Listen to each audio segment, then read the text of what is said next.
Welcome to the York Technical College Library. We'd like to take a minute to orient you to the services available to you to make the most of your experience at York Technical College.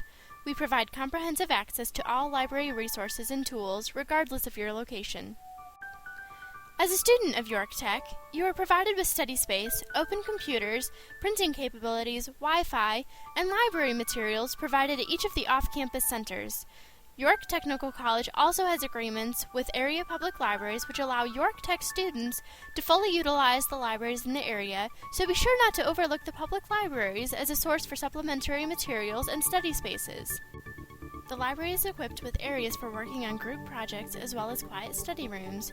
Have you ever needed a space to create or practice a school project? Our Smart Study Room is just for that, containing a screen and computer for collaborative work and practicing presentations.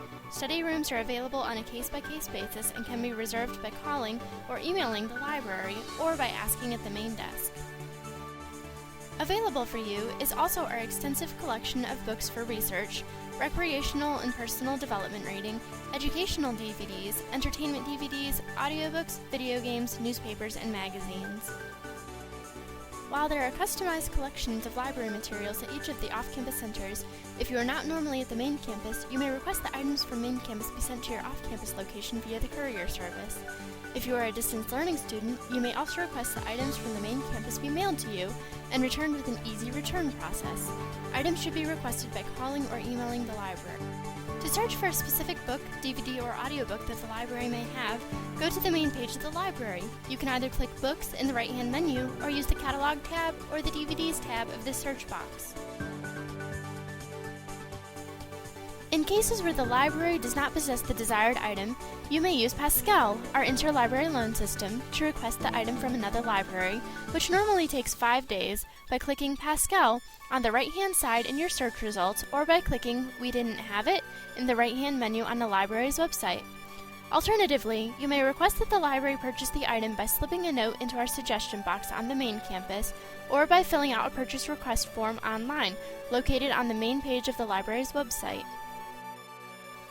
For help with technological issues, the IT Help Desk is located in the library on the main campus and can assist you on a walk-in basis or by phone or email if you are off campus. The number for the Help Desk is 803-981-7111 and the email address is ytcwebsupport@yorktech.edu. Our best resources for research, however, are the online databases. All York Tech students, regardless of location, have access to millions and millions of articles via our online databases. No matter your topic, you should find current, up-to-date information to support your research needs. Here's how to effectively use the databases. Start on the library's website. You can get here by going to yorktech.edu and clicking on Library in the horizontal menu. As you can see, our basic contact information is here, as well as detailed information about main campus, and more detailed information about the off-campus center access to services. Notice the information here about logging into the databases off-campus. You'll need this information should you run into a screen prompting for a barcode number. I'd like to take a brief second to point out that Google isn't your best friend when it comes to research. Some professors may let you use a website or two, but for the most part, you'll need to use academic sources from the databases to satisfy requirements. Also, when you use Google, you'll get an overwhelming number of results, and most of them you can't use, such as these. Anyone can buy a .com or a .org and put up whatever they like. It may not always be bad information, but it will usually align with the viewpoint of the site owners, which, in most cases, will make it biased. Wikipedia isn't a good source, and then blogs like whoneedsfeminism.tumblr.com are obviously biased, and none of these results will provide you with the entry for your works cited page. The library databases do your citations for you, a big time saver.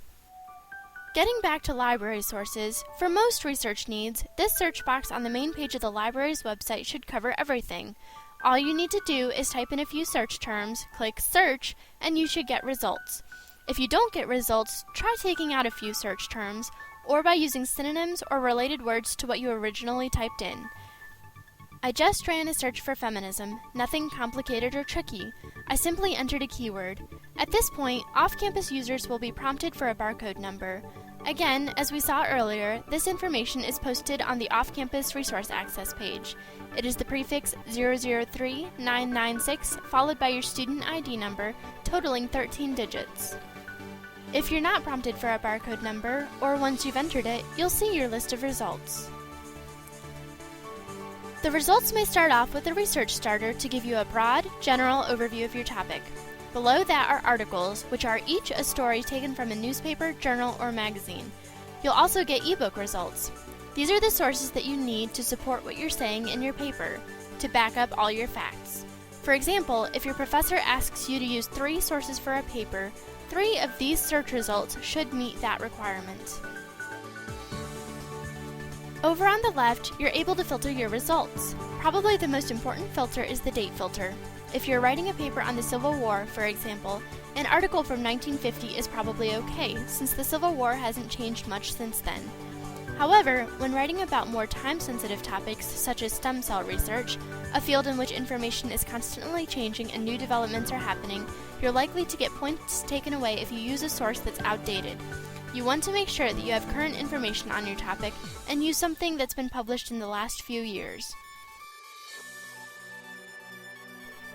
You can also filter by the type of publication and the specific journal.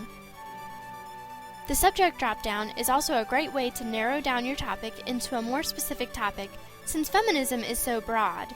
For example, feminism in ethics or feminism in religion are much narrower topics that are more easily managed in a short paper than feminism in general. This is a great way to choose a topic if you haven't done so, and also to get more specific results on your topic. Once you've reached a satisfactory list of results, it's a matter of browsing through them to find ones that coincide with what you'd like to say in your paper. Once you find a good result, simply click HTML full text or PDF full text to be taken to the article. As you can see, it looks just as though it was taken directly from a book or magazine. As promised, the database provides the citations for that article. Over on the right, click the little piece of paper button to get your citation. You'll probably want the MLA citation.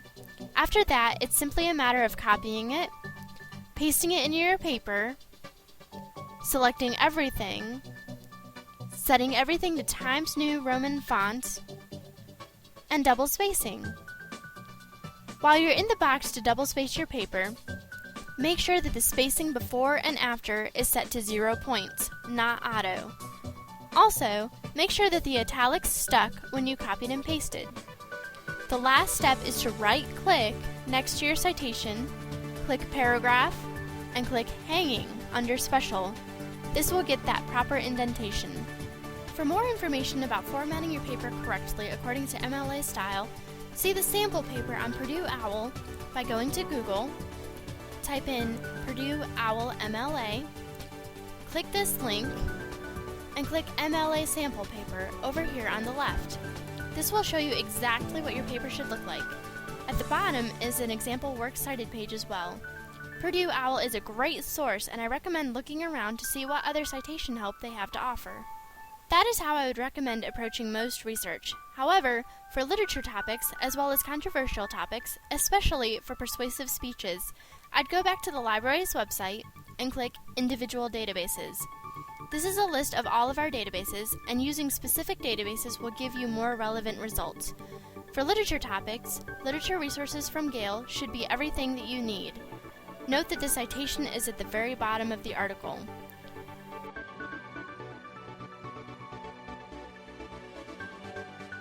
For controversial or persuasive topics such as abortion, cloning, or medical marijuana, for example, opposing viewpoints is excellent.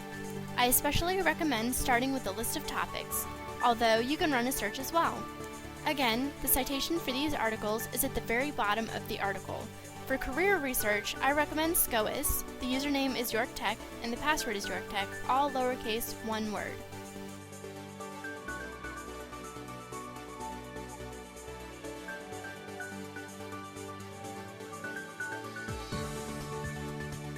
The Occupational Outlook Handbook is great as well. I know it's a lot to take in, but we are more than willing to provide more instruction on research practices. In addition to providing walk-in help with research and research help by phone or email, ask your professor about scheduling a library session either at main campus or any of the off-campus locations. We are here for whatever you need. Let us know how we can help and we'll make it happen. Please feel free to contact us if you need any assistance whatsoever. It's what we're here for.